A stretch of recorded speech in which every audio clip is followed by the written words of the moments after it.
হ্যাঁ এবং না, সেখানে হায়ের পক্ষে দয়া করে আপনারা রায় দিবেন।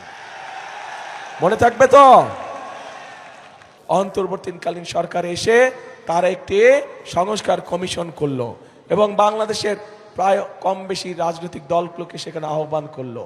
আমরাও গিয়েছি, সেখানে আমরা আমাদের সংস্কার প্রস্তাব আমরা দিয়েছি এবং মোটামুটিভাবে সংস্কার প্রস্তাব যেগুলো আমরা দিয়েছি, যা আমরা জনগণের সামনে অনেক আগে উপস্থাপন করেছিলাম, সেইগুলাই কম বেশিভাবে তারাও দিয়েছে। হতে পারে কোনোটি ব্যাপারে আমাদের সাথে কিছু দ্বিমত আছে, কিন্তু আমাদের সাথে যদি কোনোটির ব্যাপার দ্বিমত থাকে, আমরা কোনো লুকো ছাপা করিনি। আমরা জনগণের সামনে প্রকাশ্যে বলেছি যে কোনটিতে আমরা সম্মত দিয়েছি এবং কোনটিতে আমাদের কিছু ডিসএগ্রিমেন্ট আছে, প্রকাশ্যে বলেছি। এখানে কোনো লুকো ছাপার কোনো বিষয় নাই। এখন প্রিয় ভাই বোনেরা, এই যে 12 তারিখে যে আপনারা আপনাদের পরিকল্পনা সফল করতে যাবেন, একই সাথে আরেকটি কাজ করতে হবে। যেই অধিকার ফিরানোর জন্য আবু সাইদ নিজের জীবনকে উৎসর্গ করেছে, চট্টগ্রামে ওয়াসিম নিজের জীবনকে উৎসর্গ করেছে, এরকম হাজারো মানুষ যারা নিজের জীবনকে উৎসর্গ করেছে, তাদের মানুষের ভোটের অধিকার, কথা বলার অধিকার, অর্থনৈতিক অধিকার প্রতিষ্ঠার মাধ্যমে যেমন তাদের এই জীবন উৎসর্গকে আমরা মূল্যায়ন করতে পারবো, একইভাবে তাদের জীবন উৎসর্গকে মূল্যায়ন করতে হলে আমরা যে জুলাই সনদে স্বাক্ষর করেছি, সেই জুলাই সনদকেও আমাদের সম্মান করতে হবে।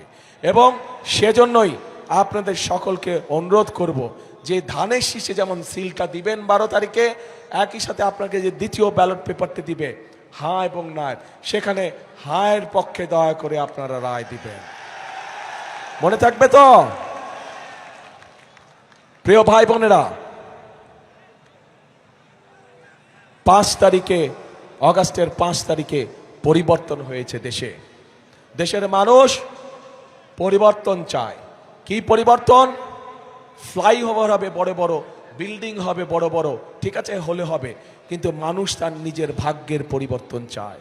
মানুষ চায় কর্মসংস্থান, মানুষ চায় নিরাপদে রাস্তা দিয়ে হাঁটবে, মানুষ চায় নিরাপদে রাতে বাসায় ঘুমাবে, মানুষ চায় নিরাপদে যে যার চাকরি বাকরি ব্যবসা বাণিজ্য সব কাজ কারবার করবে, তাই তো? কাজে সেই নিরাপদ ব্যবস্থা যদি তৈরি করতে হয়, তাহলে আপনাদেরকে সমর্থন লাগবে। আপনাদের সমর্থন থাকলে সেই নিরাপদ ব্যবস্থা ইনশাআল্লাহ বিএনপি বাংলাদেশে প্রতিষ্ঠিত করতে পারবে। কারণ বিএনপির অতীত ইতিহাস আছে, দেশের আইন শৃঙ্খলা কিভাবে নিয়ন্ত্রণ করতে হয় সেটি বিএনপি একমাত্র অতীতে দেখিয়েছে।